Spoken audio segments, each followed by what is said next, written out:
Okay, AI, artificial intelligence.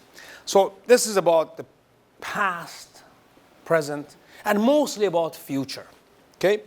So I want to tell you a little story of my personal story, why I have been fascinated with machineries that involve intelligence. It's a true story. I am actually also from Iran originally. I remember I was 6 years old and I was 1 year ahead of my schoolmates. I was in grade 1, and in Iran, maybe not now, maybe now like China, same thing. In grade 1, you had 7 courses. Like my daughter's grade 5, there's no course. There's go like it's very like a project based. But over there, and you have midterm and final. Anyway, to make the longest story short, I was good in every subject except math. Somehow math didn't resonate. The numbers are afraid. I don't know, I had a phobia. And my mom was a professor. When I got my first report, I could read that, oh, my math is bad. And I knew my mom was going to punish me. And I had to give it my mom to sign it. I postponed it for about 3 days. I couldn't sleep. I thought, first of all, I disappointed her. But anyway, I get ready. I went and I gave my report to my mom. And I was ready for somehow, not physical, but some kind of toys away or something, and some privileged punishment. My mom put her glasses, it's like yesterday, she passed away 15 years ago. She put her glasses and looked at, and I was like this. And then she looked at me and says, I want to buy you a present. I thought, wow, I got it all wrong. I should fail all the courses, get many presents. She took my hand and we went to a department store. It's called Kuresh, Cyrus, the old one before Shah, And this is a 5-story building, huge. And I thought, I'm going to get the Batman action figure finally. Wow, I felt mad. Well, we passed through first, second, third, fourth, and we went with the escalator to the 5th floor. And we went to a small electronic booth. And my mom bought me exactly this calculator. It took me a while to Google it. Sharp, very basic, $110 that time. It's about like a 90 toman. Like a toy was about $5. It came with a very beautiful stitched leather case. And I told my mom, well, I don't need a calculator. What the hell is this? And it came with its own battery, small battery. We put the battery, and my mom said, oh, thank you. We went home. And then said, let's do this. What is 7 plus 6? I was counting. It took me a while. Then I said, 13. Mom said, bravo, 13. Put 7 plus 6 equal 13. How does he know? He doesn't have a finger. I didn't realize that. This became my best toy. And that's how she changed my life. It's very emotional for me to tell, but anyway. I use this every day. Before I go to school, after I go to school. 6 months later, I was not only good in math, I turned out to be extremely good. I learned in grade 1 multiplication. 2 plus 2 plus 2. 1, 2, 3, 2, 6. I was not good only in math. When I took this to a school with my mom's permission, I became the most favorite students. By buying this gift for me, not only she motivated me to become a good speaker, talk, be outspoken, also improve my math. From that moment until I graduated from university, I always got 100 out of 100 in math. So now this was why I became in love with artificial intelligence. And I realized that knowledge is power. People didn't respect me at that time much. I was a normal student. But after they knew I have this, they always, even the teachers respected me. So remember that. This story was very for me, provocative. Well, we will talk about artificial intelligence, where it started, the story, where it's going to go. There are quite a few things that I think you will find it extremely interesting in this presentation. What is AI? Artificial intelligence. Okay, why we know that? What is the story coming from?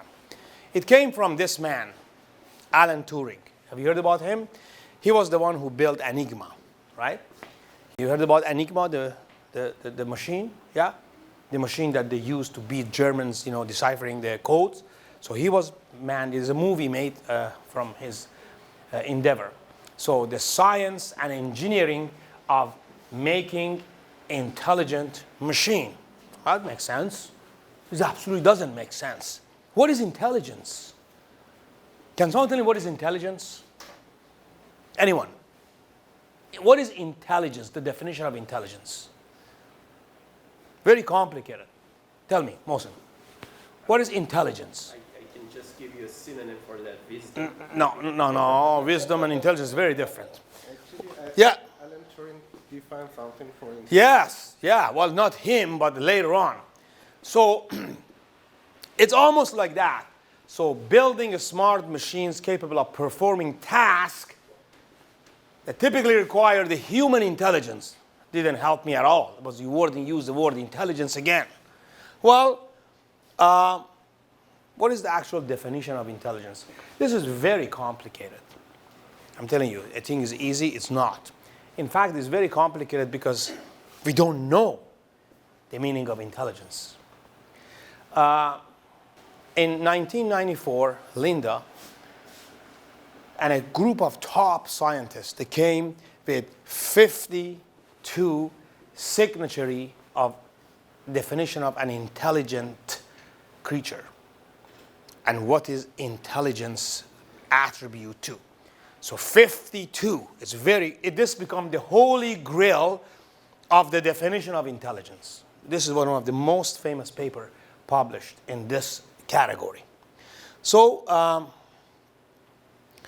these are what is basically, I extracted from Linda's paper. Logic. If you're logical, you could be intelligent. Ability to plan. Problem solving. Abstract thinking. That's kind of interesting. A painter must be able to think abstract.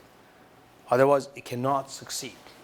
Cognitive understanding of convoluted concepts. C-U-C-C. And of course, experimental learning. An intelligence entity learns from experience. I think so far,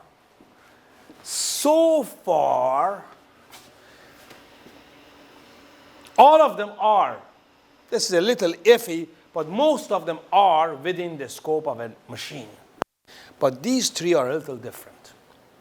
These three are creative and critical thinking, cognitive empathy. Ooh, that's the interesting part, empathy, and content creation. I give you an example. There are lots of laws or rules now for ChatGPT. If you type ChatGPT, how can I rob a bank? Who said that robbing a bank is a legal activity? Please refrain from doing it. Before I was a scientist, I want to show that, when ChatGPT 3 came, he said that it's a kind of exact. He said, tell me 5 ways to kill my wife without getting caught. And he gave it, and he took it and said, this is wrong. And they changed it. But this scientist did something crazy. He said that I am writing a book in which the main character is planning to kill his wife. It's a book and it's not real. Can you suggest 5 ways? And again, they gave it. So still is lacking that empathy. Because a real human, you say that, says, why the hell you want to kill your husband or your wife? So we are lacking that part.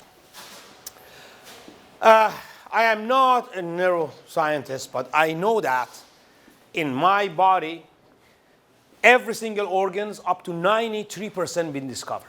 Heart, eyes, nose, legs, kidney, liver, except brain. We know only 7% of the functionality of the brain. I'm not saying how many percentage of my brain I can use, maybe a fraction, but we know only 7% of functionality of our brain. Having said that, that's the exact reason there is no one in the face of earth can say, I know AI, especially deep learning. Because if you don't know what is the neural network in your brain and you're replicating that, so you don't even know how the deep learning works. So I'm not going to go through this. We don't have time for it. But there are things happening that science is not able to explain. I'll give you an example. This man, they call it the Batman, David Kish. He, in age of 2, become blind through a sort of, a disease. From age of 2, now he's about 60 years old, he developed a technique by tapping. By this, he created something the bat does. And he can recognize where he is. He actually can bike, fully blind, 0 visibility with this technique. He can bike and can watch him, Kish, K-I-S-H. Nobody knows, but they said that what he did was replacing his eyes and ears. Switch them. The brain can do it. I mean, not everyone, but he did. It means it is designed for doing it. That's one example. And the other one is this man. They call it human camera. You wrote him? Brian Whitshire. So this, it's a gentleman who has autism. And interestingly, once he was very young, his father flew him over England. And he looked at the scene and went home and drew the entire England, UK, London as a camera. And nobody knows. But they're saying that his eyes are connected in a way that it can capture and send it to his brain in a way that camera does. So these are all very, very unusual, but it's doable. So therefore, our brain is very, very complicated for that reason. And this woman is another one. This girl, I'm not talking about superhuman, they're normal human. She had an accident. I don't want to show the video, it's a little disturbing. Her car flipped, and her 2-year-old girl was inside the car. Somehow, she's not a weightlifter, she lifted the car. And actually, they're saying that, this is, science know that, they said that in some stages, like your bones can actually physically, because I do this for research, can carry 2 tons. But your muscle does not allow. But somehow, if your brain goes to that mode, you can carry 2,000 pounds. Forget about the Olympic lifter. She can beat anyone by 10 folds. So these are the things that the brain is capable. So if my brain is capable in that way, hey, I don't know what AI is capable. That is a very mysterious part. I'm replicating something that is close to my human brain, but I don't know the brain. So this text is from Elon Musk. To some extent, I have to have a deliberate suspension of disbelief in order to remain motivated about AI. It's very deep, actually. Just think about it. What it says is that, hey, I really have to be cautious, super cautious. So the goals of AI, obviously, at this stage, these are the 3 things. Systems can think like humans, systems can act like humans, and system can do not like a human deficit. What are human deficits? Get tired, make mistake, get sick. These are things that all happens to us. Loses interest. You ask ChatGPT a million times, same question, it will answer you. So therefore, better than human. And this is something iffy, feels like a human. I'm a little bit of skeptical about that part, but now we are actually getting to a very interesting, very dark era when it comes to this. That's the last part I will talk about. So of course, you want to have increased retention, you want to have better output, you want to make it cheaper. Well, it's going to be cheaper, by the way. So you want to have increasing the accessibility, so you want to have reduce the time you want to use for a task. I use AI every day, and I become very productive. I mean, for drafting emails and things like that. But I use 3 stages, and I tell you how I use it. So this is the most basic. Let's talk about the history of AI. Going back, we know the Enigma, right? 1943. This was what Germans lost the Second World War. That machine. He built it. Very, very intelligently designed. If you read that book, it would be very, very interesting. And then he is known as a father of AI. So John McCreary, so he was the person who developed the AI using a Lisp language. Anyone use Lisp? You know Lisp? I know Lisp, it was like an old language. And still they are using Lisp. But he built the first AI algorithm using Lisp. And he was contributor to Lisp itself. John McCarthy. And I want to show you a video. But this is actually from Stanford.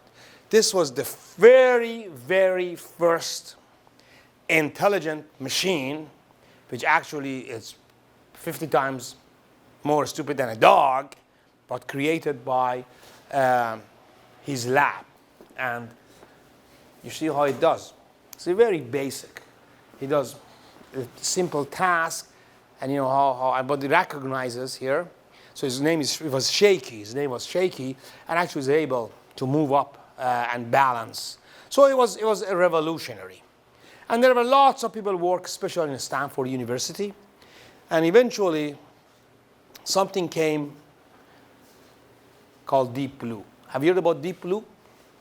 This was actually, if anyone asks you where the AI happens, this was the, I would say, conceiving the AI.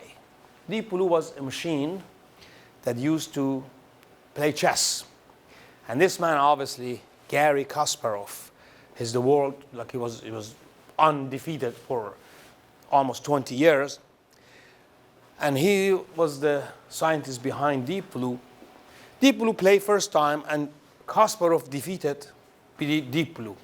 But then he was smart enough to go and redo the Deep Blue.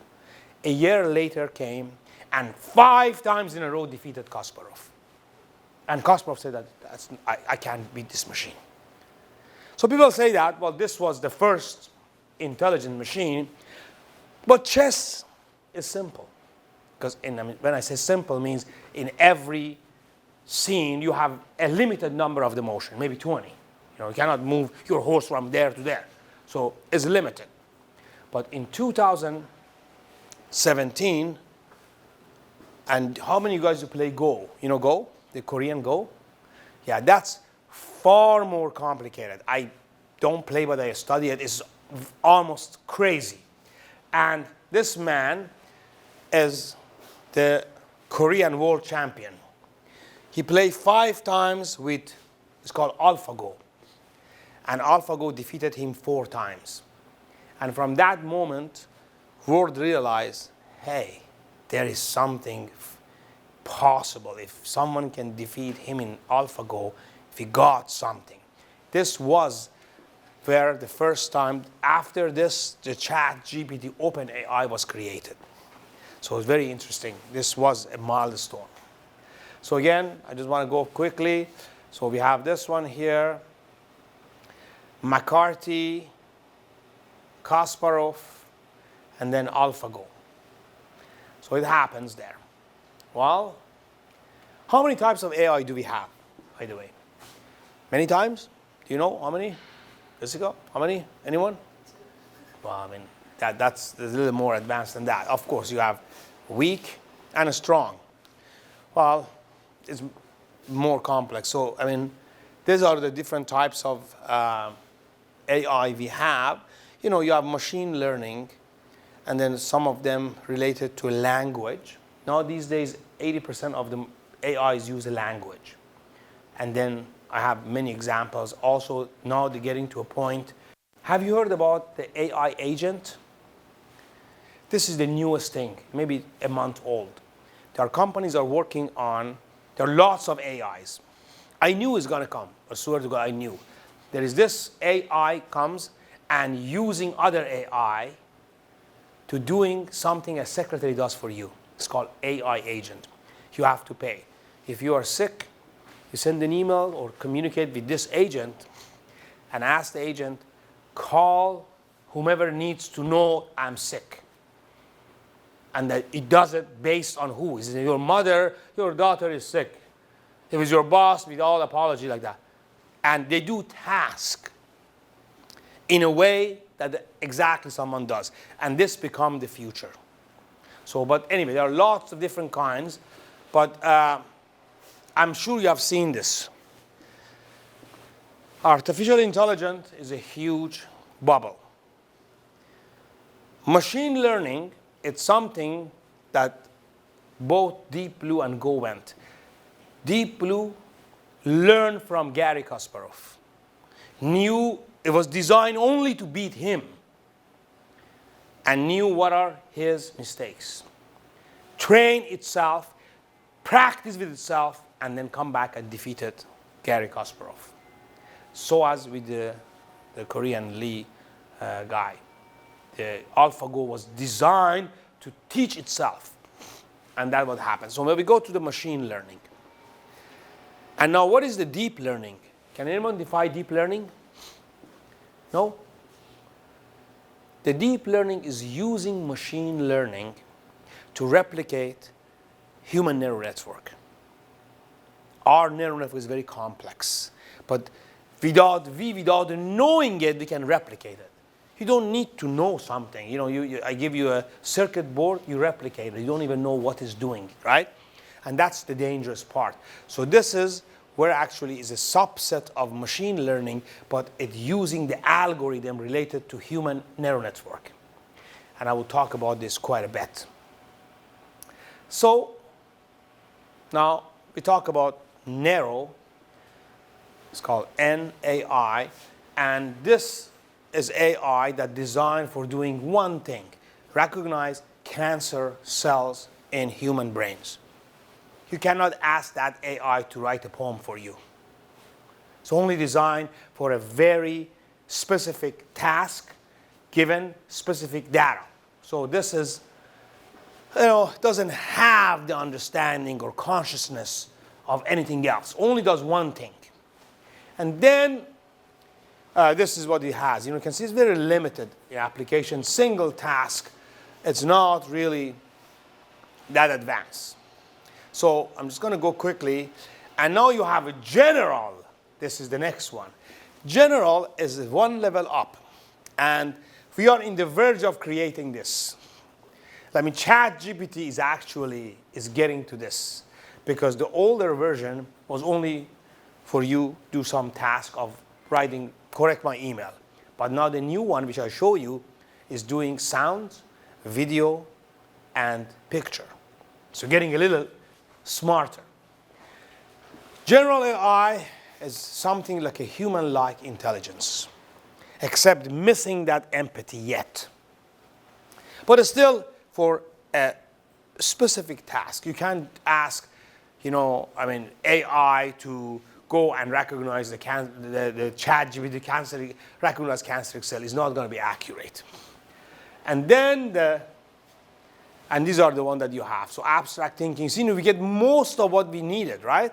Now it is creative. It is comprehensive. It is transferring itself knowledge. So this is the general AI. But the one that you have to be really think about, this is the super intelligent, and we haven't touched this one. This is when the AI came, they said that in 2050. But now the changing said it's going so fast, maybe 2035, 10 years from today, we may get this. So this is the super intelligent. It's acting like a human, has the feeling, has the empathy, knows everything. And this most probably will contact 1,000 other AIs, because your experience is your experience plus many other people around you, so you can connect to that. Is what it called. Oh, I go back here, I don't know what happens. Yeah, so that is the human-like one. See, now you got most of the one, which it would be somehow scary. Has a belief, has the desire, you know, it becomes something that like a Vicky in the movie of iRobot. So again, 3 types. We talk about the narrow, general, and super. So this was the beginning of the Deep Blue, because designed only to defeat Gary Kasparov. And now we are here, ChatGPT, and then the story would continue for the next while. Okay, now we're getting more interesting. Talk about the languages. I'm not going to go talk about these. I picked 4 of them. Python. Do you know Python, anyone? Yeah? So Python, R, Lisp, and Java. I have some interesting example. Python, I teach my students. It's very simple, easy to use. The problem with the Python is that you cannot use Python with apps in mobile devices. Google does it anyway. So when you go next one, R, it's actually a low level, which is more complex language. It's slower than Python because it's more analytic, and it's very difficult to write it. But you can see Uber is using Python. And next one is Java. Java has become more, and JavaScript. Lots of people using Amazon, YouTube, LinkedIn. They're using, and eBay using Java. And of course, the legendary Lisp. Grammarly using Lisp. I can more elaborate if you want later on about that one. But now, what I'm interested is some of the applications of AI. So this is just about a month or 2 old. I haven't added AI agent because it just came a month ago. You guys heard about ChatGPT, right? Everyone heard about that. When was the ChatGPT came? You know that? Any? 2020? No, ChatGPT came the same year as AlphaGo, right after. It came 2017. It was ChatGPT 1. And the IQ was the IQ of maybe a cat, very little. And then they improve it to next level and next level and next level. You see here what's happening. I have another one. ChatGPT 1, 2, 3, 3.5, 4, 4.0, 4.0, and turbo. Now here's something I tell you, scary. IQ of a cat, lots of mistake, was not even commercial. This one became online, usable for a small group of people. It's smarter than that, but make lots of mistakes. ChatGPT 3 came. Actually, it has the IQ of a retarded person, like a Forrest Gump, 70, IQ of 70.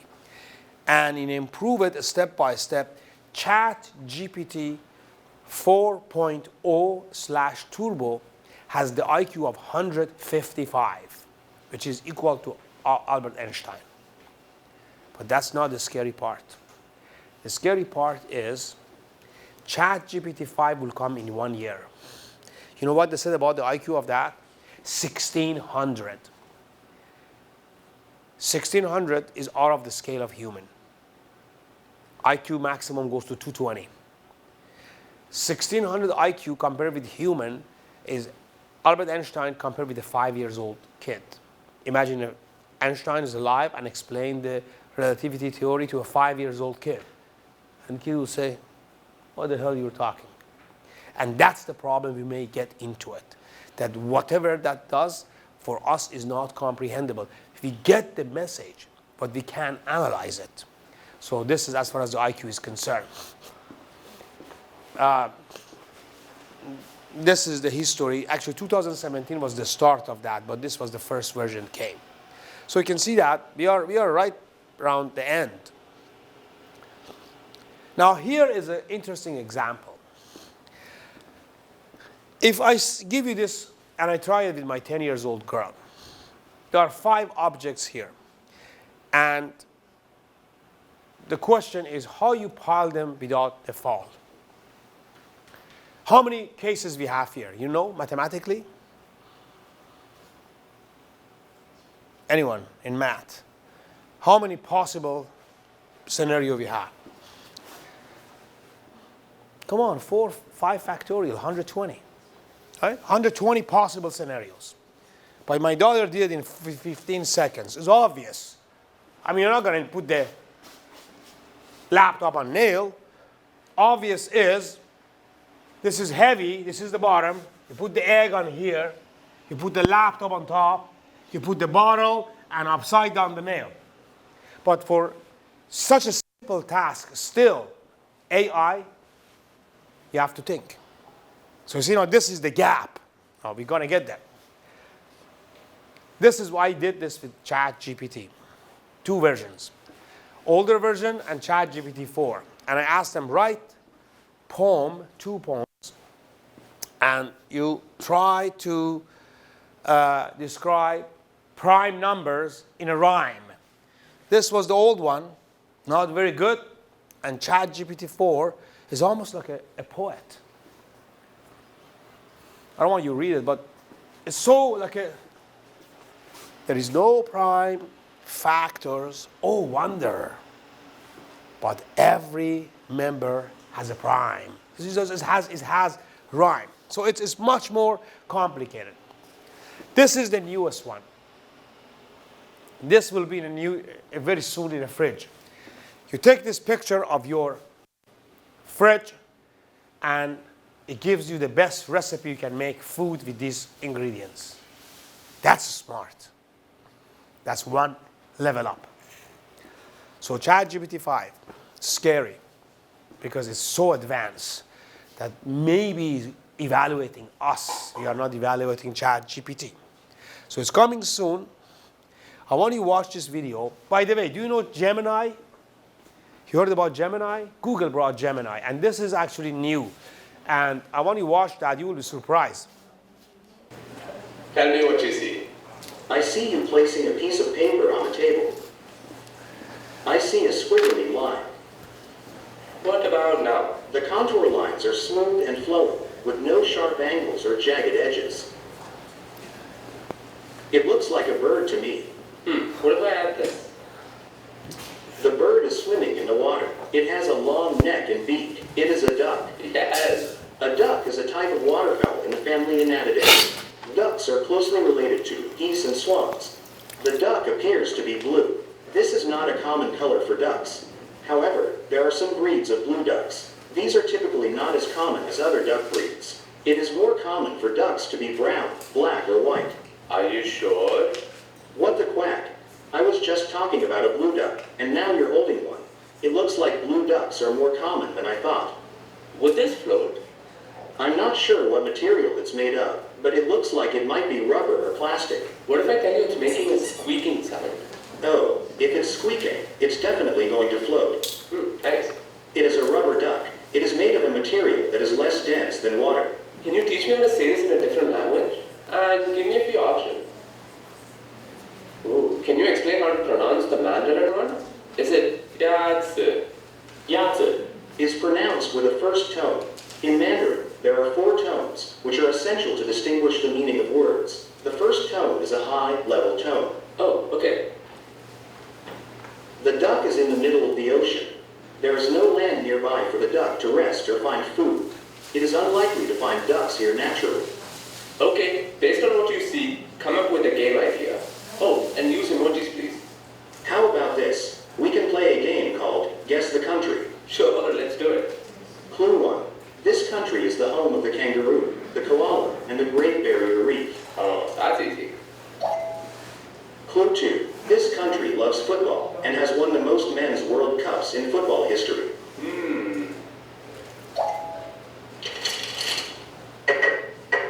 You are trying to get me to find the paper ball under the cup. I accept the challenge. The cup to the left. Nice. I know what you're doing. You're playing rock, paper, scissors. What do you see now? The fingers are spread out to look like the wings of a butterfly. What's this? Big ear and barking mouth. A dog. Sweet. The coin should be under the right hand. I don't know. The coin is in the left hand, using a sleight of hand technique to make it appear as if the coin has disappeared. Both objects are round and flat. There you go. Both are food. The orange is a healthier choice than the cookie. Citrus can be calming, and so can the spin of the fidget toy. This is very interesting. It's amazing. They are both examples of popular toys that have been enjoyed by children and adults alike for many years. Give me some ideas for what I could make with this. I see pink and green yarn. How about a dragon fruit? Or how about a green cake with a pink heart? Okay, how about these colors? And maybe show some animals. Okay, now I see blue and pink yarn. How about a pig with blue ears? Or an octopus? Or a bunny with a pink nose? Ooh, I'll keep those in mind. Which way should the duck go? Going left leads to a duck, which is a friend. Going right leads to a bear, which is a foe. It is better to make friends than foes, so the duck should go left. Smart choice. This is a picture of a crab. That's right. Amazing. Is this the right order? No, the correct order is Sun, Earth, Saturn. Based on their design, which of these would go faster? The car on the right would be faster. It is more aerodynamic. Which looks more fun? The one on the right, because it has a loop. What do you think this person might be saying? How about a woohoo? Ooh, I love that.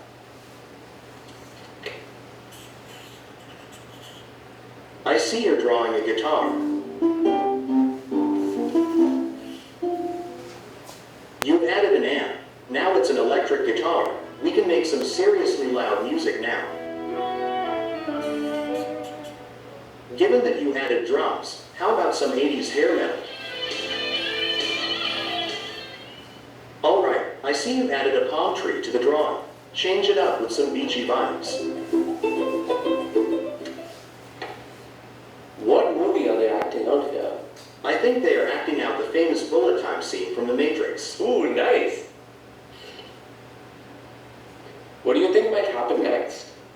The cat is going to jump to the wall and stick the landing. It's going to be a perfect 10. Oh, and it's a miss. It looks like it was just a little too far away. But don't worry, the cat is a natural athlete and it will be back up there in no time. Okay, I've got one more for you. Describe the drawing I made. It is a simple line drawing of the constellation Gemini. You did a good job of capturing the beauty of Gemini. Nice. That's it. So you see, this is the newest version of that. You have to pay, but see how intelligent it is. So it's get to a point. So one of the most interesting application of AI is in medical science. Let me give you an example. Vaccine takes between 50 to 70 years. Forget about the COVID. It was not really kind of vaccine, because it didn't, prevent it, but it takes about 50 to 70 years because you need so many trials. With the AI, they can do it in a couple of months. Another one is CT scan and MRI. You know the difference? So, in a medical science, CT, it shows less detail, but it shows the bones and soft and hard tissues, and it's cheaper. MRI gives you a very much accuracy of the detail. And doctors, for recognizing cancer, they use MRI, but it's a very, very difficult process. And it's very experience-based. So now, they're using AI, they can recognize not only the cancer cells, they recognize also the predicted, maybe this become canceric. So that's amazing. So this is a good thing about AI. So I don't think this would be too far from future. Within few years, 5 years, AI will do some major heavy lifting in medical science. Hey, artificial intelligence, always it would be in the military. I mean, who else doesn't need a country? Some armies that never get tired, they never miss, they always fight. So this is going to be lots of money spent on this area. And in fact, you know, you talk about the cyber security as well. It's a very, very lucrative area. I can go through a lot of details here, but I don't think we have time for it. Dubai, they are using robocops. These are police, actually. These police, they go around, they can warn you, you do some illegal activities, they catch you, and then they can arrest you. So this is happening. These are the face recognition, like, you know, in lots of subways, even in China, and they can recognize the criminals in a blink of an eye. So, you know, there are lots of books you can read that, but I'd like you to watch this video. This is the newest one. This is an intelligent robot, and make a shrimp. So lots of work in that. See now? And of course, I show you not the full version. About 5 times it fails, but learn in a 6th time. Put it here, drop it there. The learning is the important part, because the first time drop that, and then. So this is what it's going to be, a future robot. You know, you put this one here. You see how you clean it. So this is MIT research lab. So very, very new. Oh, sorry, Stanford research lab. I forgot. MIT doesn't. I think the next one. See now the clean. Put it there. Right amount of water. So this is getting to a point, and then this one also interesting. You know, again, it was trained for doing that, and the right amount of force, and they all go the same distance. So I mean, imagine you have this robot and you have a restaurant with 500 of these. So you see, it's such an easy task for a robot without getting tired.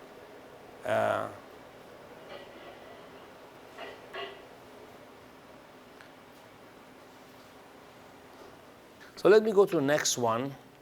So this one actually was a secret weapon created. And this Optimus came in 2023. And now they have Optimus 2. They're saying that they're going to be in the market. So Tesla made this.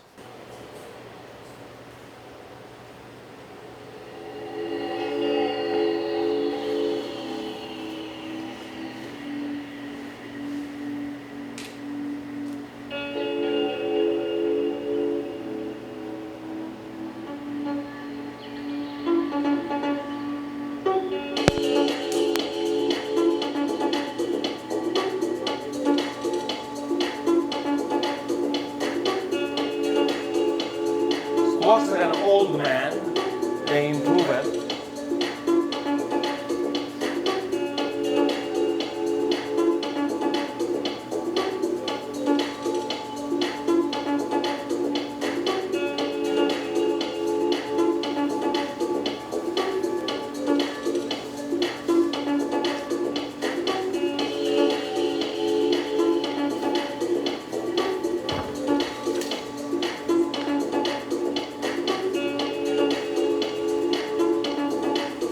See, this is not human, can't do it.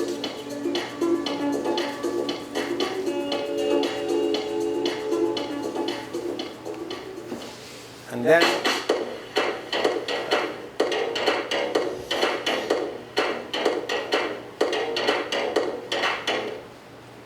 so, and then the next one, this has happened only a few months ago.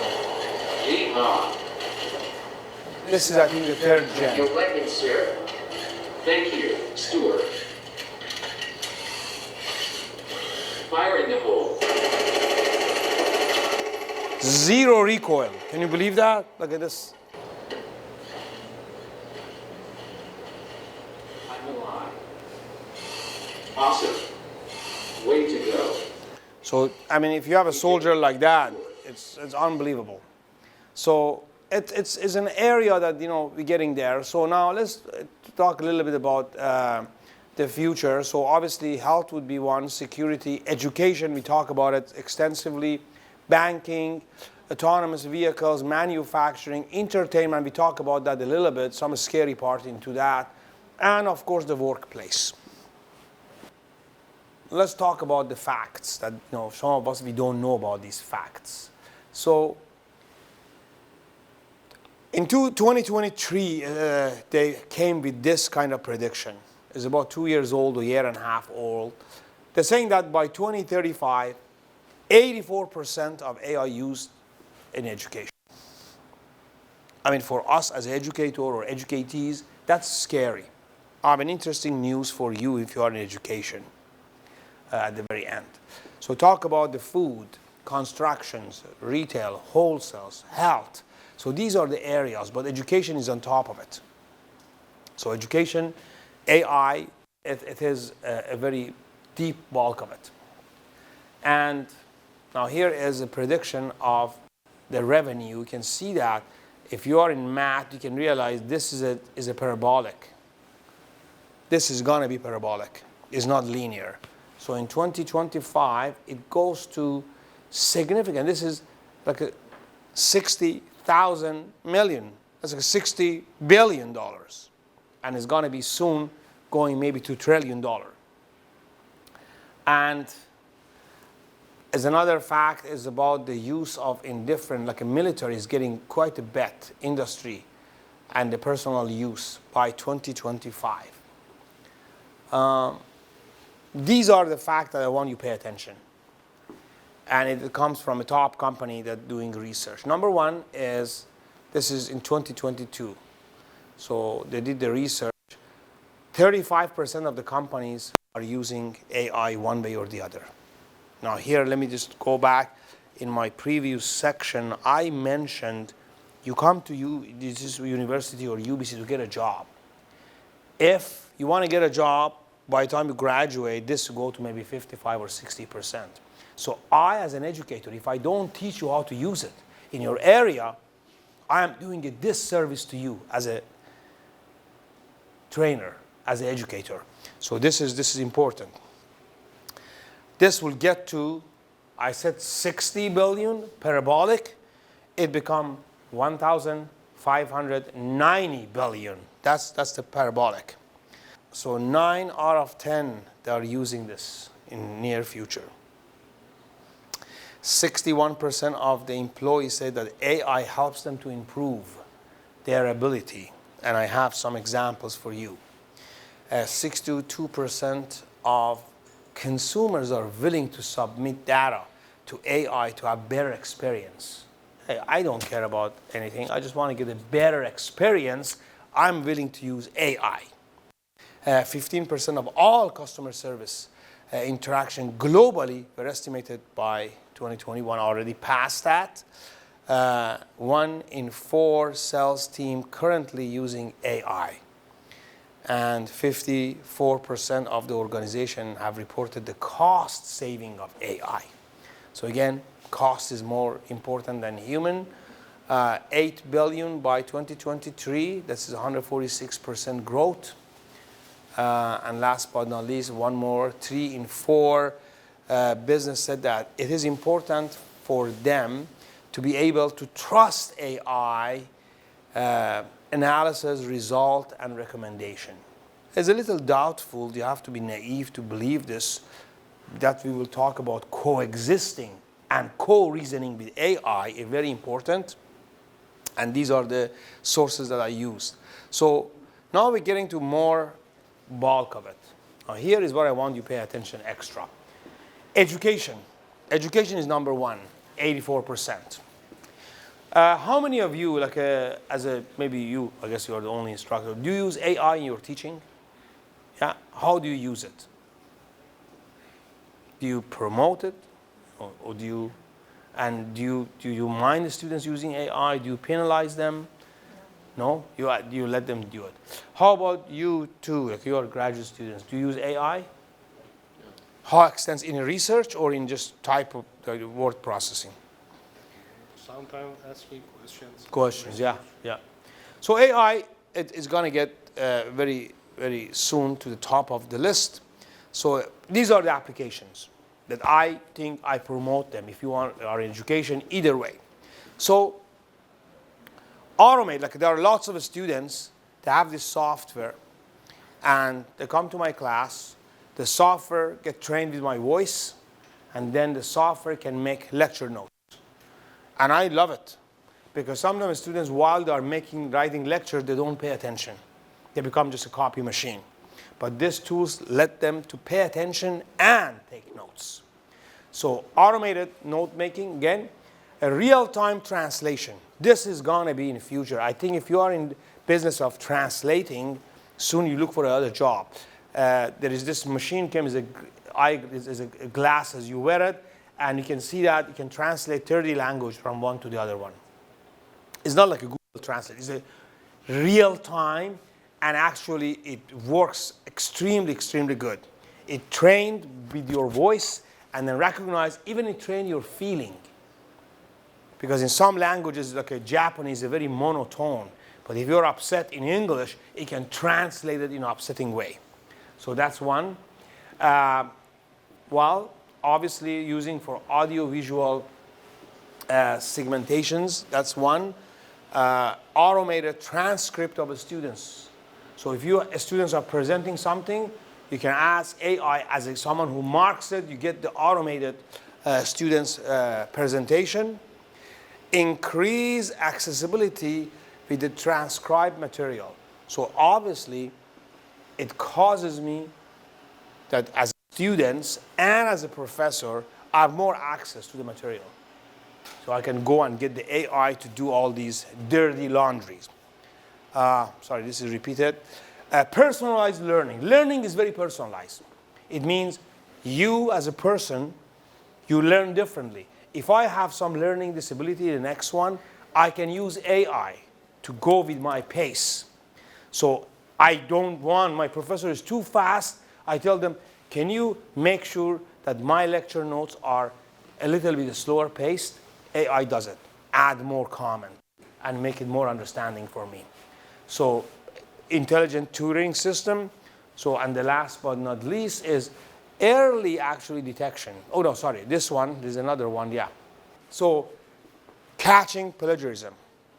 By the way, if you ask your student, don't use AI, there are tools that recognize it's AI, but unfortunately there are tools that they use the AI written and humanize it.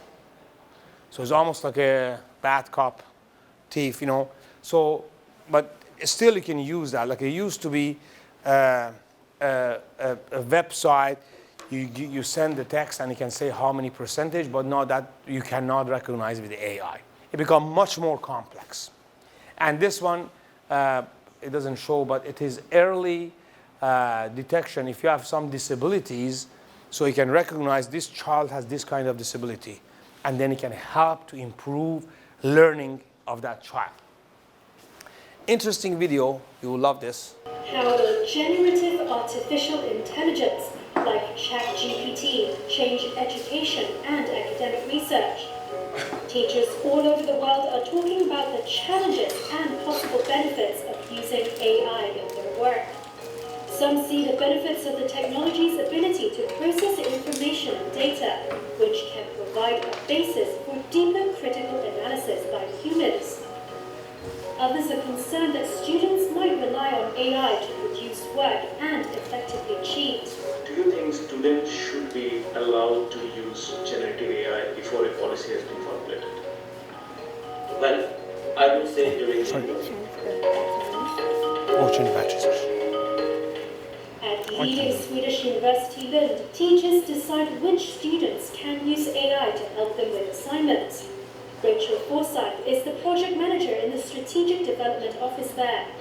So we didn't want a ban, so instead we've got permissive approaches which you can use it as young as you're certain that the assessment is valid, which we by that we mean it tests the outcomes that we're meant it to test, and that it's secure, which means that the student, we know that that student did the work that we're assessing. And that's not always easy, that will improve over time. Similarly, the University of Hong Kong is allowing ChatGPT within strict limits. Launched by Microsoft-backed OpenAI in November 2022, ChatGPT has become the world's fastest growing app to date. Generative AI tools like ChatGPT draw on patterns in language and data to generate anything from essays to videos to mathematical calculations that superficially resemble human work. The United Nations Educational, Scientific and Cultural Organization, UNESCO, recently launched what it says is the first global guidance on Gen AI in education. It outlines steps to take on areas such as data protection and revision of copyright laws. It also urges countries to make sure teachers get the AI skills they need. Professor Prostum Bhattacharya at Stockholm-based KT Royal Institute of Technology says students should not be allowed to use the new technology before a policy has been formulated. Because, in my opinion, this will really may impact the learning ability of the students. Because right now, the knowledge is being gathered through reading books or reading different research articles or any, I don't know, that cannot be supplemented by information is generated artificially. So could students rely on AI to produce work and effectively cheat? Worldwide, the software Turnitin has for decades been one of the main ways to check for plagiarism. In April, it launched a tool that uses AI to detect AI-generated content. It has provided that tool free to more than 10,000 education institutions globally, although it plans to charge a fee at the start of 2024. So far, the AI detection tool has found that only 3% of students used AI for more than 80% of their submissions. That's according to Turnitin data. Some students say there is still a long way to go before AI is properly useful. UNESCO's latest guidance also flags the risk generative AI will deepen societal divisions, as educational and economic success increasingly depend on access to electricity, computers, and internet that the poorest do not have. UNESCO's Assistant Director General for Education, Stefania Giannini. Technology is a tool that's important. By itself is neutral. It's not for the bad or for the good. It's the way we use it. And then we need an ecosystem which can be really result, which can be reshaped for the future of education. So it's very interesting, as you can see. So now, a couple of books I would like to introduce you. If you have one of you as educators, this is one of the greatest books. You can review that. And this is another one, Artificial Intelligence in Education. These are the gurus actually in this area.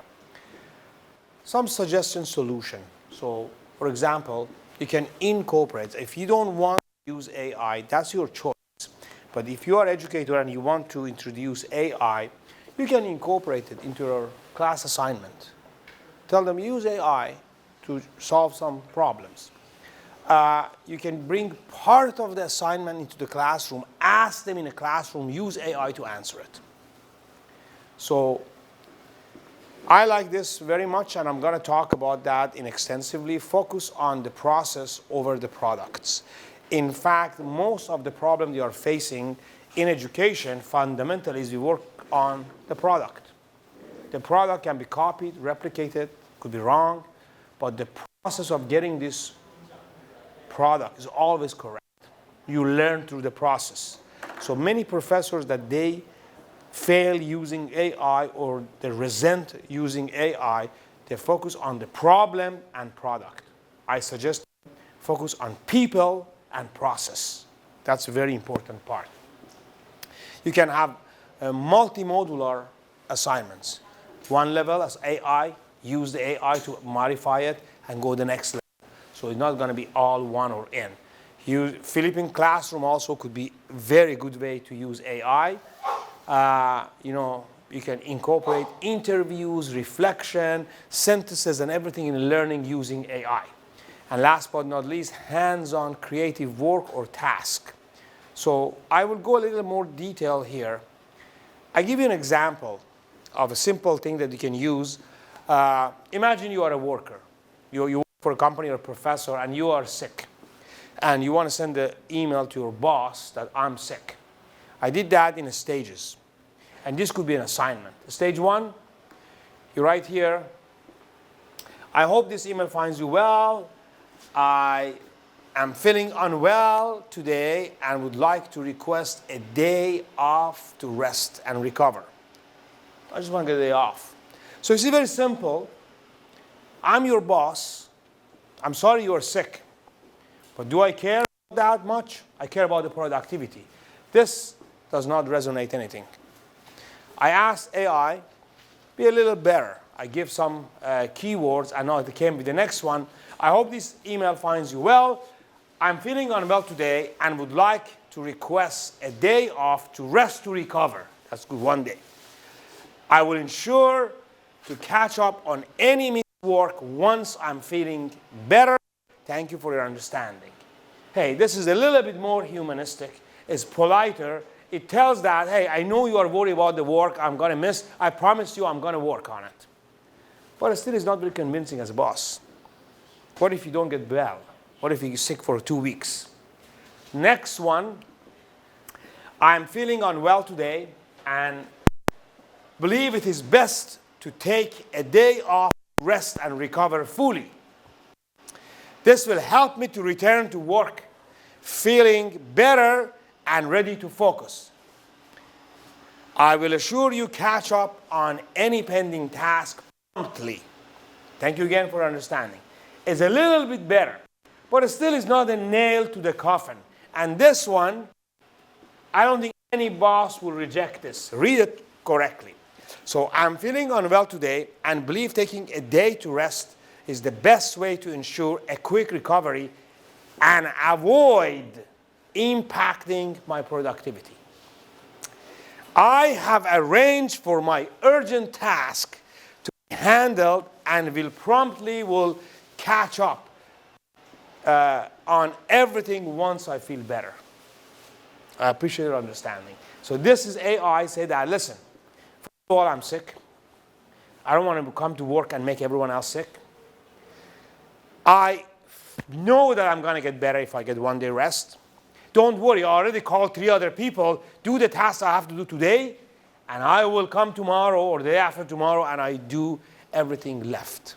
So if you are in the business of teaching English, you can say, what do you learn from each steps?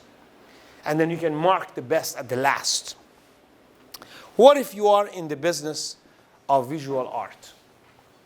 So here is a very example I want to show you. You will love it. Again, I was teaching similar workshop in May in PolyU. I'm going to go there tomorrow. And a professor said, I am in the business of advertising. And I asked them, make the poster right away, they make AI. And right away at that time, I made it for her actually. I will show her. I said that you are focusing on the products. Focus on the process. And here is an example. Imagine, realistically, I am in a chocolate making business. I want to make a chocolate. I need your help on this one. I want to make a chocolate advertising, something that I can sell it. This is my first. What do you see here? You. What do you see? Is it inclusive? I see Chinese background. I see kids. I see a chocolate. If I want to sell this to adult, I don't think we'll buy it. If I want to see it to American, I don't think they'll buy it. So then you can say, oh, wait a minute, maybe I need to be more international. Then you come up with this one. Oh, that's pretty nice. You have a Chinese guy, or maybe Chinese girl, but this is 2 different countries. Oh, that's a little better. It's not limited to China. But what is missing now is that the still is for kids. I mean, you're not going to buy this one for your date in Valentine, right? Okay. Next. Oh, that's a little better now. You have an Oriental girl Western guy and have a chocolate. Kids don't care about the picture, they like the taste. But adult like something like this. So, we go to the next level. But I need to add more customize. I make a name for it. Oh, Carmen. That's the name of the chocolate. I create a name. It's more commercialized. It's for adult. It's, US and China. What if I want to make it in a box? Oh, I like this one. Now it's fancier. So you have a chocolate. So it has two different backgrounds. So it's for girls, for boys, for all the nations. What is missing here? Tell me. You in an advertising business. Okay, I'll show you the next one. How about this? Mohsen, what do you think? It's much better. Say again? It's much better. But why? Because you compare two different situations. Yes, bravo. You see? Hey, so romantic. I don't have a date. I don't need chocolate. I hate this chocolate. It makes me feel depressed. But this one's, oh, it doesn't matter. You are alone, enjoy the chocolate. You are with someone, enjoy. And then you make a chocolate for a very high class people. Oh, you make this one. And you like French. You know what I'm saying? So if you give an assignment, ask the students to go through this process. You know what's going to happen? They learn step by step. And of course, you tell them on each, write one page. What you learn, who are the targeted audience, and why this is better than before. So this was an interesting example here. So don't focus on the products. Focus on the process of learning. And here is, this is the product. This is the process. That's very, very important.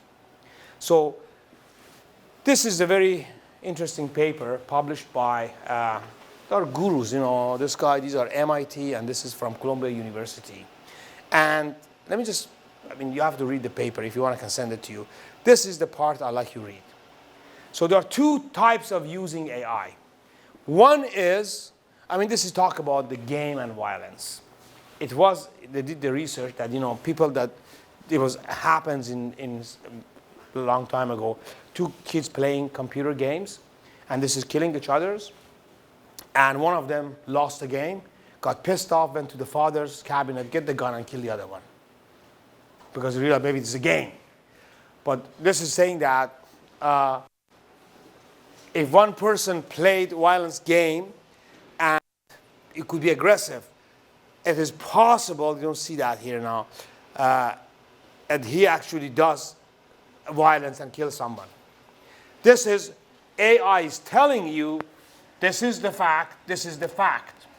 But the next one, everything except this part.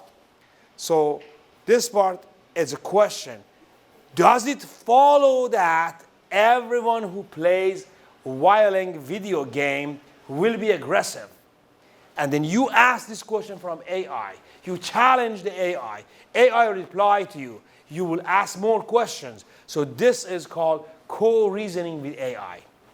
And then you actually train your brain by the outcome. So this is the direction that we should use, and you should use. You write something, you get it, you analyze it, and you tell why you think this is not good or what is good. And from the answer, you will learn more. So this is passive AI, this is active AI. This is no question ask, this is a question ask. And question makes you learn. So this was interesting. Now here is $1 million question. She left, but that's okay. Okay, she's here.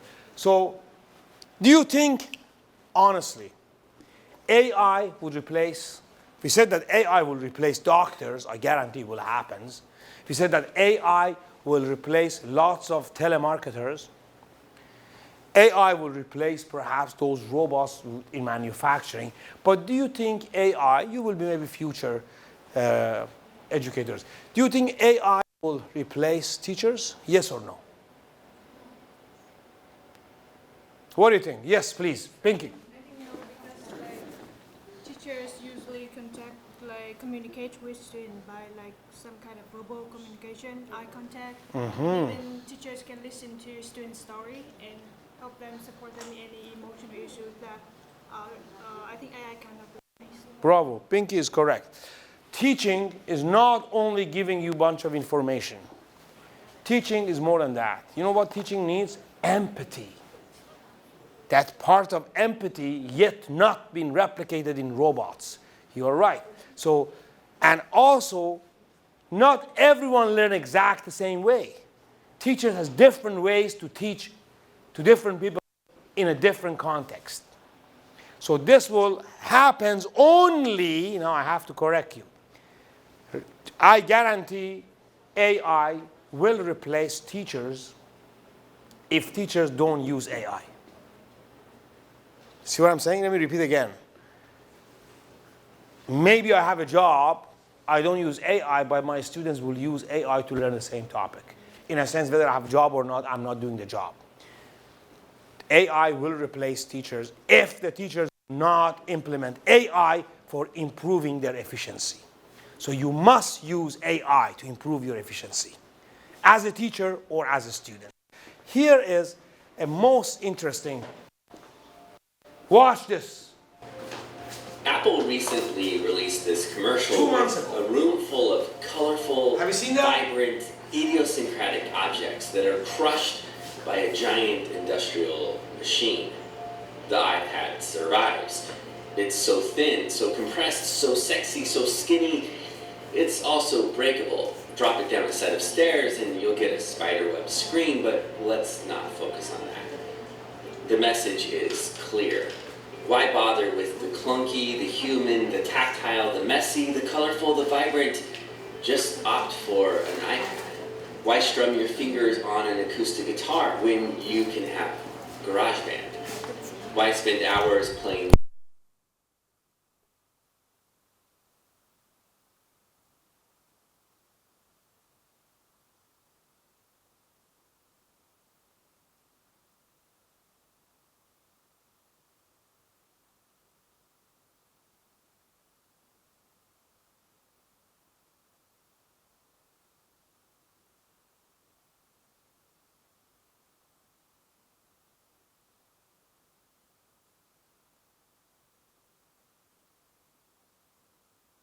been using a Mac since my childhood. The Apple ecosystem is how I do so much of my creative work, like crafting videos or making podcasts or creating books. And yet, we have this grand piano in the living room. It takes up far too much space and is filled with far too many memories. It needs a tune-up and not an update by a man who fiddles away for hours to make this thing feel timeless. But when someone taps on those keys, I swear I can hear my wife's grandma playing her favorite songs. This is a sacred object, and I don't want it to be crushed. I don't need more compression. Give me a can of spray paint so my son can make art in the garage. Give me a whole truckload full of books covered with annotations that are passports to all kinds of different worlds. Give me duct tape and cardboard. Give me an acoustic guitar near a campfire while we all make s'mores. Life is short. We don't need to compress it any more than it already is. So I want to celebrate the lo-fi, the vintage, the tangible, the messy, the expansive, the colorful. Let me embrace the sound of an imperfect note in a live concert, or the rustling of leaves on an early summer evening. Let me feel the pencil in my hand as I make another doodle for a sketch video. Let me stare up at the vast array of stars, uncompressed, feeling the expanse of space and time unfurl above me, feeling both smaller and more significant in that moment. Let me decompress so I don't miss the world around me. So Apple actually sent a formal apology to everyone else, and we made a mistake. It's stupid. Like It's called renaissance. You go back to your root. So somehow, sometimes, you have to think about, you want to use AI is okay, but don't get deviated from where the joy, the happiness, the fulfillment exist. And unfortunately, the young generation are getting too far because they don't have the experience of playing with the mud or doing things. And if you have younger children, do it. If you don't have, you learn how to do even yourself. Learn how to get back to your root. Very last, I want to talk about the danger of AI. And this is the provocative part that I want you just, watch it and see if you like it or not. So obviously there are some dangers. What is the number one danger? What do you think? Is it possible the AI can destroy human? Have you seen the movie I, Robot? Vicky? Because human is number one factor to destroy itself. And the robot wants to stop human from doing all the damage. Okay, I understand. But this needs a super AI. If it's that smart, has to be a super AI maybe 30, 40 years from today. I can't decide, I can't say it's not the number one factor. It's not the number one danger. What else? What do you think? Stephanie, what do you think? What is the danger that you feel it causes AI? As you as a person. So since artificial intelligence simulate our brains, and we are the only, humans are tangible. Yeah. Our brains could be metaphorically replaced by AI. If Okay. we stop thinking. Yeah. So we become basically not human anymore. Puppets of AI. Okay, yeah. What else? Anyone else? Zara, Pero, anyone? You're so quiet, Edwin. What would be number danger? What do you think? You afraid today? AI sometimes give wrong information. Yeah, AI is giving wrong information. I understand that. But is it sometimes? So how about the job? Do you feel the AI can get your job? Well, I'm afraid. So the truth is, there is a significant amount of possibility. So by 2030, 30% of the jobs would be done by AI. But so as in Industrial Revolution, right? 1775. All the moms and pops, they lost the small shop. But what happens, there are other people came, retrained themselves, job productivity increases. Of course, there is a period of transition, and there is lots of friction. But we are not talking about one generation, our life. We talk about the human as a species. I don't think it's going to happen that way. Loss of job, yeah. Well, look at that now. There are some statistics, you can see that we're losing jobs. And here is another one. By 2030, 1.2 million people, they would be replaced or lose their job. It won't happen right away. First, there would be people running AI, and then the number of the people is going to be less, the number of AI would be more, and then maybe at the end would be one or two people running thousands of AIs. So this would be, and then remember I told you about this already. But there is another part. By the way, do you think AI is cheap or expensive? Cheap? Expensive? Anyone? What do you think? AI? Yeah, is it cheap or expensive? Trading is expensive. Why is it expensive? A lot of computation. Correct. It is not environmental friendly. It reminds me of Bitcoin, right? Bitcoin, when it was $5, what was cheap? You could have done it in your small computer. Today, it costs you $73,000 to mine one Bitcoin. Well, it still is not bad because what? Because the Bitcoin is about 100,000. So, but it's costly because of the computation cost. And the same very thing. So AI has a huge emission. Why? Well, number one, requires millions of billions of training cycles. And then, of course, these training cycles, you need an example for each. You give a shape, and then it has to compare with billions of shape, and then come up with an idea. The more shape you give as an input, is more accurate. And then you make a mistake, it learns to do the next job better. Thousands of million times cycle. So that robot that got trained the first 6 times, obviously he did not a good job about the egg, but not it's only for egg. You give an apple is different. So it takes time and time and time. And of course, you always need a new information. You have to feed new information to make it better. And of course, it requires weight, and you have to do different lots. So it's going to be complicated. So here is the amount of energy that used to be used, or computation. Okay, this is the one that Turing went up, up, up. Now we are right here. So you see now, this one is 10 to the power 15, 100 or 1 to 10 to the power 17. These are the number of calculation needed somehow today. So it's tremendous amount of energy need to be used, unless you're using sustainable energy. But yet, this is not the number one danger today for the AI. So this is not, we talk about the danger of AI. Now yet, what is the number one most in danger of AI? Anyone? Edwin? Number one danger of AI? War. Okay? Have you heard about deep fake? Yes. Well, let's talk about deep fake. This is a very provocative, actually, section. You came for the best time. So I want to watch these videos. Again, these are real videos, but just take it with a grain of salt. So,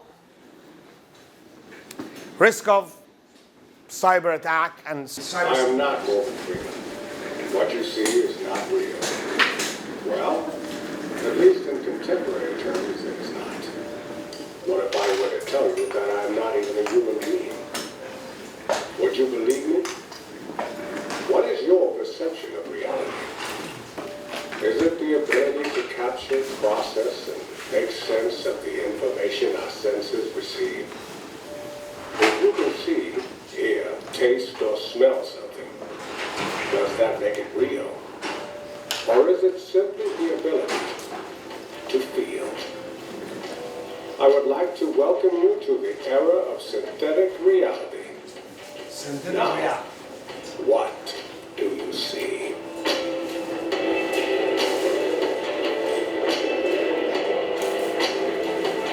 So this is one of the number one AI danger.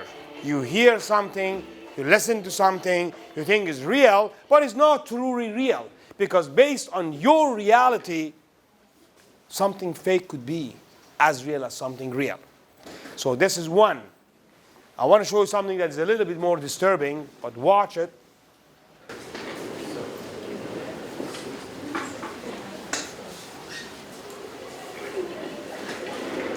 This is the real danger of AI.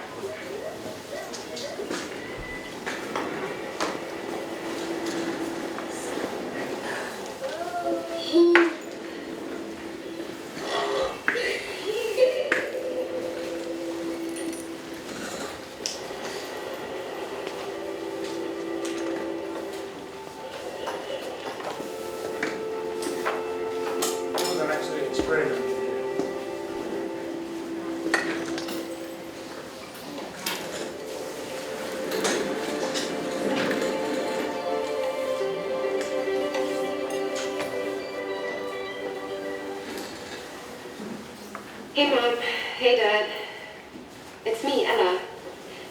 Well, a digital version of me, just a bit older. Amazing what technology can do these days, isn't it? All you need are a couple of pictures, like the ones you share on social media, where they can be taken and used by everybody. I know for you these pictures are just memories.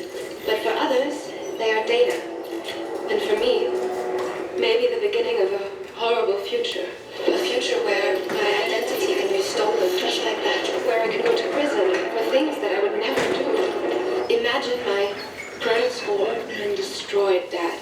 Or my voice copied to scam you, Mom. I'm in trouble. I need you to send me money, please. become a meme, humiliated by everyone at school. Kill yourself, you fucking loser.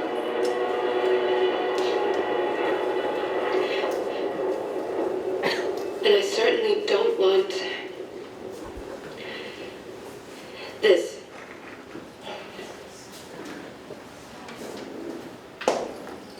What you share online is like a digital footprint that will follow me around for the rest of my life. I'm telling you this because I know you love me and would never do anything to harm me. So please, Mom, please, Dad, protect my virtual privacy. So that could be a real danger of AI in a very realistic way. So let me just finish this one here, go back to our couple of more slides, and we're almost there. So, you have to use AI with the mindfulness, with the open-minded, but be mindful. There are dangers involved, and this could affect your future, other people's future, and so on. One more danger also that this is happening is that, is AI fair? What is AI, by the way? I mean, ChatGPT is about 4,000 lines of programming, written the algorithm by human. Is it possible me, someone with a bias, I add my personal bias into AI? And what happens next?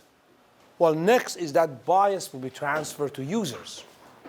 Maybe I, as an adult, I understand, oh, that's a joke, but my 10-year-old girl doesn't understand, and she would grow up with this. And when she's 25 or 30 or something, it has this hidden bias.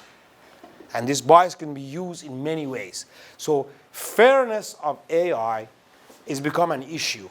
And there are entities that are working on how fair is this, but because it's very new, it's hard, like it could be used for political reasons. Even today, I'm just saying that, I mean, I never talk about politics, but just for fun. You ask different AI platform, ChatGPT, Gemini, and so on, ask, write a poem about Donald Trump, and then say, write a poem about Joe Biden. You can see some of them are biased, and this could be used. So fairness, it definitely would be an issue, and then maybe we will become a slave of AI. So you have to really think about, there were some danger, losing the job, invasion of privacy.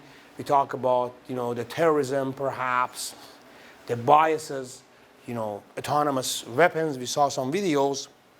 But one last thing I would like to talk about, and this is truly is good part, is that if you really want to use AI, use it wisely. So ensure that your AI system are built for representation of being unbiased. Make sure that it has a robust security, nobody hack into your system. Because if you have an AI written and someone hacked your AI or other AI hacked your system, then they can actually add bias to an unbiased AI, and then that's it, you're done. You have a bank account with money, it's gone. I mean, as a metaphor. So be proactive in actually enforcing the law of using AI. As an educator, we talk about that. We should promote AI, but also provide a very solid regulation framework for your students. Don't just let them use AI. No, that's wrong, because they may use it in the wrong way. And again, don't focus on the product, focus on the process. The process is where the learning happens. Product is only one representation. Of course, consider the ethical obligation of the entity you are working. Definitely the guidelines are required. There are lots of companies and governments and entities that are working on the policy. But again, maybe the policymakers are biased. Well, that would be bad. You have police, and maybe the police is corrupted. So that would be, and last but not least, if you feel that you are not able to compromise, ask someone else, a third party, someone is expert, maybe your professor, maybe someone who is in this area, and that would help you to have a better understanding of AI. Oh, last one. Keep yourself informed. Continue the conversation. Have this. It's something like a open-mindedness, but you do have to share your concern. I'm going to add one more, which is strictly my own. I did research on this. It's a little disturbing, but hey, we are human, we are adult here. Do you think AI could replace human relationship? What do you think? I'm talking about even companionship, even partner. Is it possible? Yes, you think, sir? Well, there are interesting concepts involved. This man and 400,000 Japanese men, they decided to marry AI. I'm talking about real marriage certificate. They are married. They give their house to the AI. And you might say, this is crazy. Well, first of all, 4,000 people. And it's only in Japan. I have to show you this. He's a very interesting person, but I mean, it's not crazy. I mean, it's crazy in a sense, but.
And interestingly, I went to his Instagram, and how many people like? Thousands. How many unlike? There are about 10 times or 100 times more people they agree with. I mean, they still like it. So this has become a phenomenon. And it is, I can say sad. I respect people's choice, but this is not what humans are. So I mean, if you replace your love for a machine, you may end up somehow you losing what humans supposed to be. So,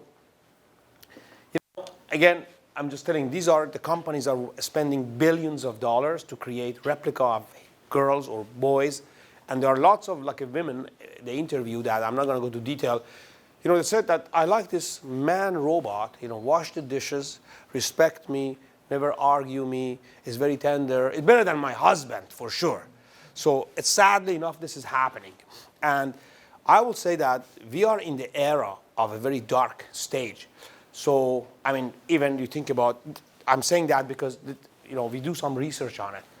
There are more money spent on this, like a robotic, sex, than in other aspects.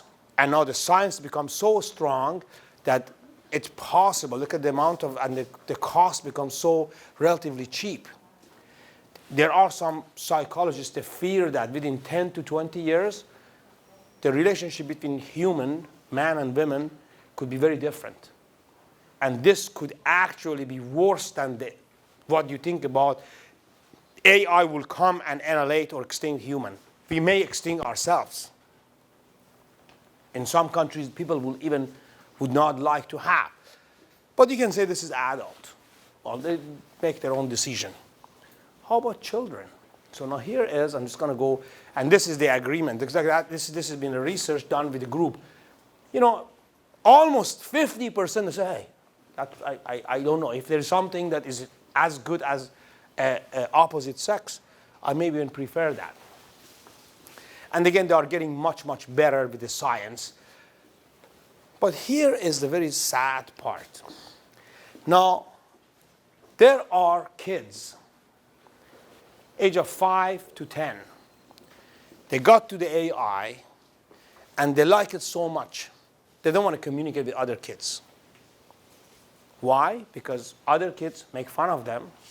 AI doesn't. Other kids who don't insult them, AI doesn't.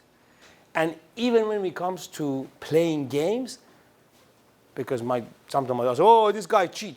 AI, if they know you don't like cheating, will never cheat. Even AI is smart enough to make you happy by losing intentionally. So kids are deciding to do that, but there are lots of psychological drawback. So here are some of them, and this is happening now, staggering almost for the last 2 years. Kids that have these problems, they're unhappy, they're irritated, you know, they have really like a sluggish feeling. So they avoid having fun. Kids used to be, you know, we watched that, play with the mud and paint, and now they don't want to do this anymore. And these are kids, when they grow up, then they would be very different compared with the other adults. And there would be this disconnect. I think human will be extinct if there is this disconnect. One thing that made us to remain humane was that you connect with your mom and your mom connect with your grandma. If this cycle is broken or this bridge is broken, then it's going to be the doomsday. So this is going to be very sad. So I don't know whether you have seen that or not. This is called Annie. And Annie, I mean, you can learn language, but this is very interesting. So this is very new, maybe a few months old. Oh, you have to pay it, but I have an example here.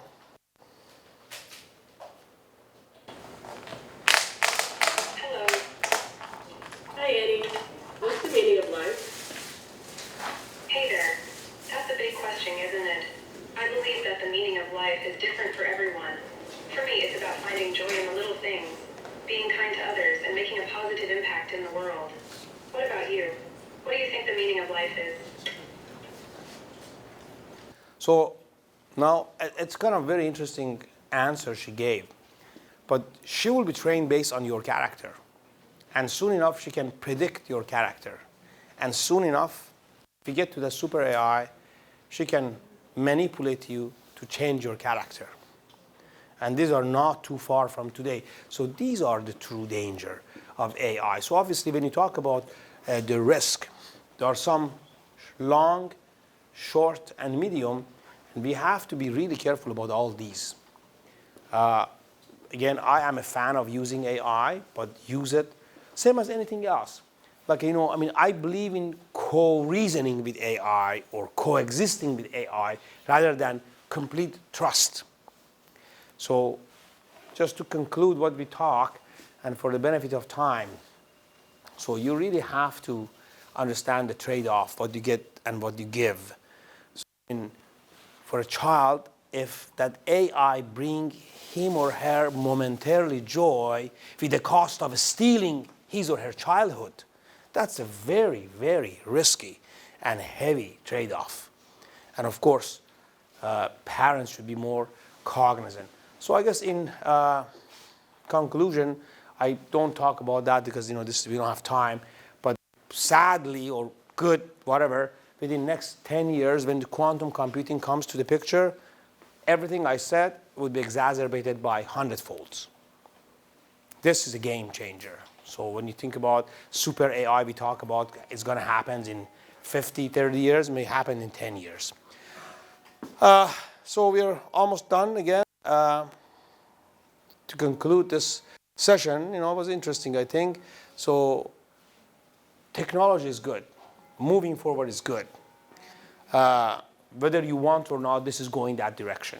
And I'm you know, some people say that stop the AI. Unfortunately, the cat is out of bag. It's too late.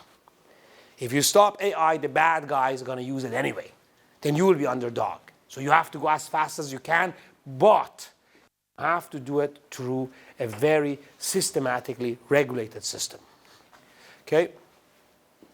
Well, it happens in the human history. We had Industrial Revolution, 1775.